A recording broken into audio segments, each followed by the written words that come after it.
हामीले यसमा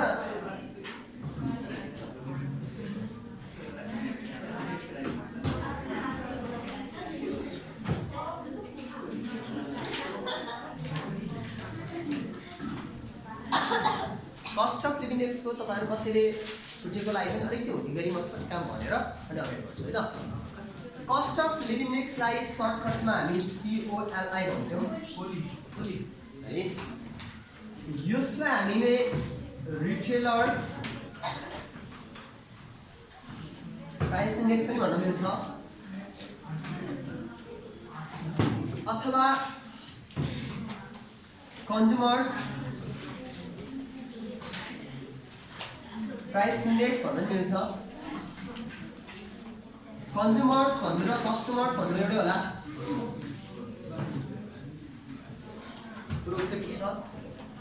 अथवा त्यसो केही भनेन भने है find the cost of index अथवा retailer price index consumers price index customer price index भनेन भने by giving salary of base year required current salary कति भनेर सोध्यो भने यो अवस्थामा के गर्ने हो कस्ट अफ इन्डेक्स नै जान्छ। अथवा 2060 मा 5000 कमाइराखेको मान्छेले 2070 मा स्यालेरी कति होला भनेर सोध्छ भने के हो कस्ट अफ लिभिङ। अब कति होला मात्रै भनेर चाहिँ हुँदैन कि जस्तो 2060 मा 5000 कमाउने मान्छेले 2070 मा कति कमाउला भनेर हुँदैन। त्यसले त 2 लाख कमाइरहेको हुन सक्छ। एउटा मेन थिम त्यहाँ के सुन्नुहुन्छ the living standard should be set. पहिला 5000 कमाउँदा जुन लेभलमा बसिरहेको थियो पहिला 5000 कमाउँदा जुन लेभलमा बसिरहेको थियो पछि 2070 ठ्याक्कै त्यही लिभिङ स्ट्यान्डर्डमा रहनलाई चाहिँ उसको लागि आवश्यक रिक्वायर्ड करेन्ट स्यालेरी उसको करेन्ट स्यालेरी होइन आवश्यक करेन्ट स्यालेरी त्यो आवश्यक भन्दा बढी पनि हुन सक्छ कम पनि हुन सक्छ हामीलाई थाहा छैन। ठीक छ। हाम्रो मेन इन्टेन्सन के हो भन्दा पहिले जुन लेभलमा उ बाँचिरहेको थियो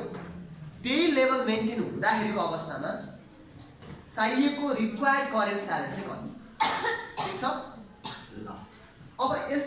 केही त्यो भएको हुनाले हामी क्वेसनमा के हुन सक्छ the living standard would be same भन्ने कुरा कोड आइरा हुन सक्छ। द लिभिङ स्ट्यान्डर्ड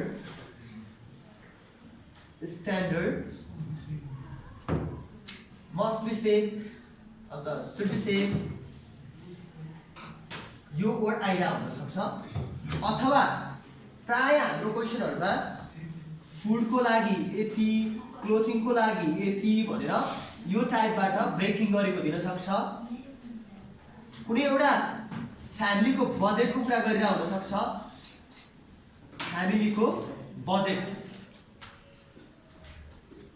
फ्यामिलीको बजेटसँग रिलेटेड कुराहरू गरेर हुन सक्छ। यो टाइपको क्वेसन पर्यो भने कस्ट अफ लिभिङ एक्स हो कि भनेर हामी सोच्न सक्छौँ है। ठिक छ। अब यदि कस्ट अफ लिभिङ एक्स हो भने हामीले युज गर्ने फर्मुला दुईटा छ। एउटा के थियो summation WP by summation W अर्को summation WI by summation W।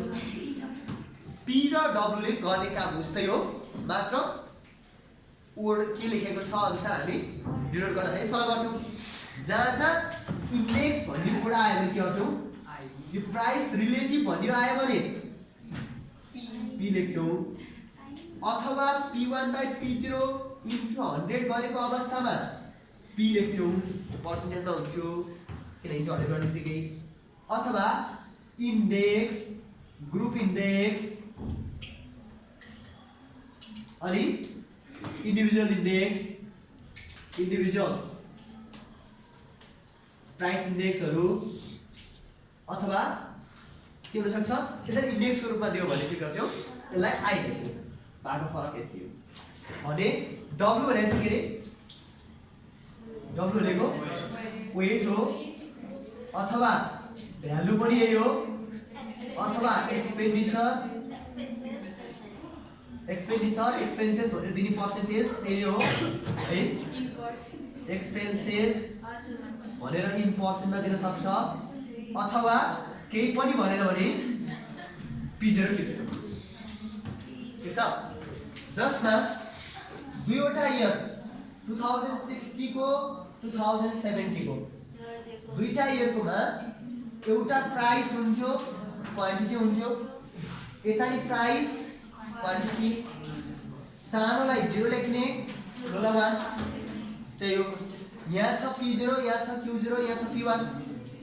आवश्यक पर्दाखेरि P1 र P0 र Q0 पुग्थ्यो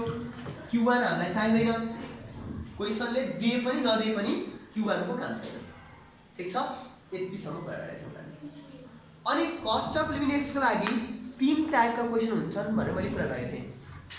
पहिलो टाइप के थियो क्लियरली क्वेसनले P र W दिएको यही P र W लाई दुईटा टाइप यही ब्रेक गर्दियौ I र W दिन पनि सक्छ यो सेम उस्तै भए अर्को दोस्रो टाइपको क्वेसनमा के हुन सक्थ्यो दुईवटा इयरको P0 र P1 दिएर W चाहिँ क्वेसनले नै दिएको हुन सक्थ्यो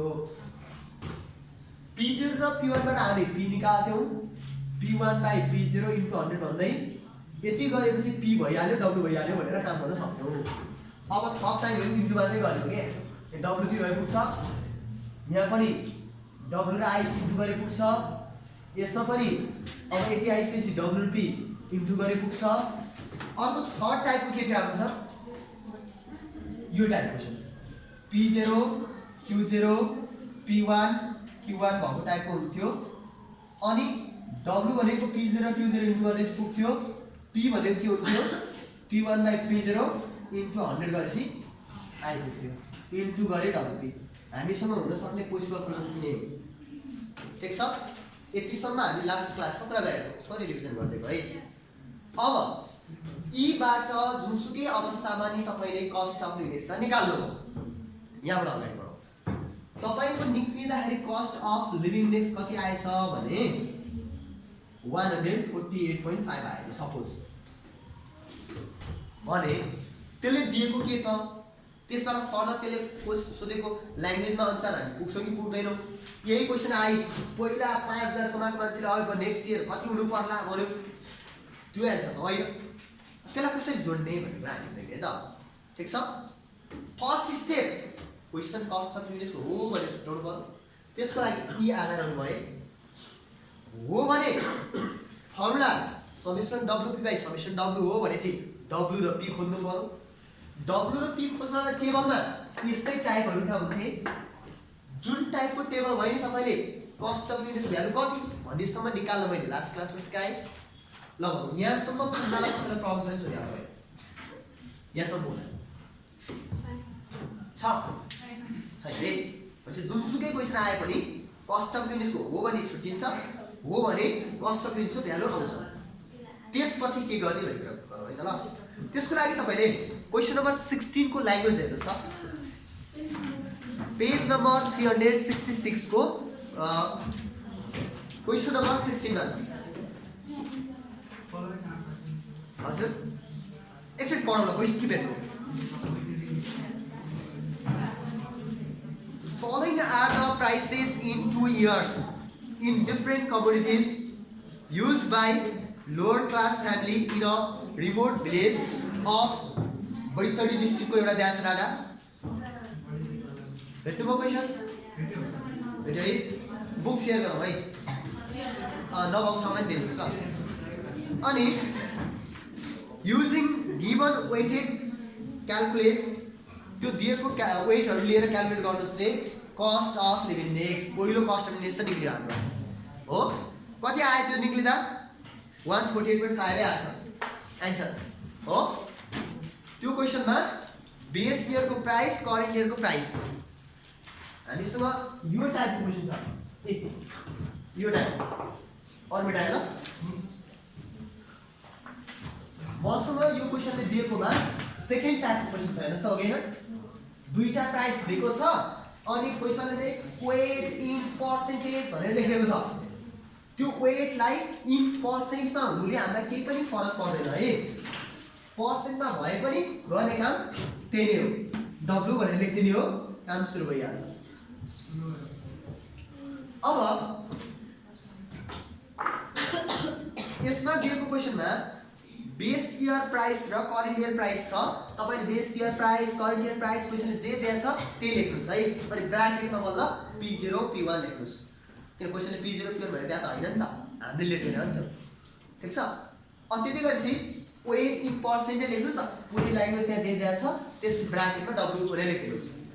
अब त्यति भइसकेपछि P त आयो P1 मा P0 इन्टु 100 गर्दै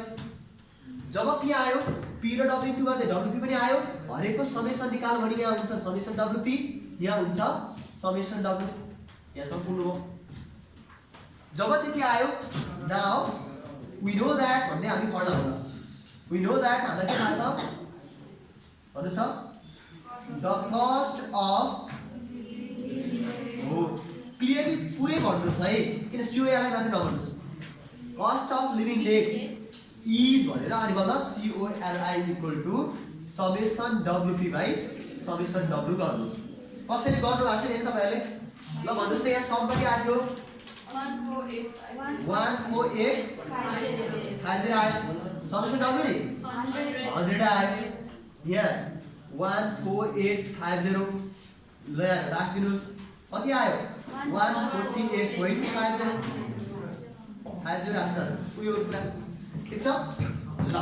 यति सम्म पुग्यो तर क्वेसनले के त्यति मात्र छ यहाँ त हैन क्वेसनको आइमा मात्रै कस्ट अफ लिभिङ डेज भन्ने कुराको एन्सर चाहिँ हामी पुग्यौं तर आइलाई देखि अब त्यहाँ यति धेरै राम्रो ल्याङ्ग्वेज दिएर सोधेको छ त्यो के सोध्यो र हामी कसरी निकाल्ने त्यो कुरा बुझ्छौँ है त ठीक छ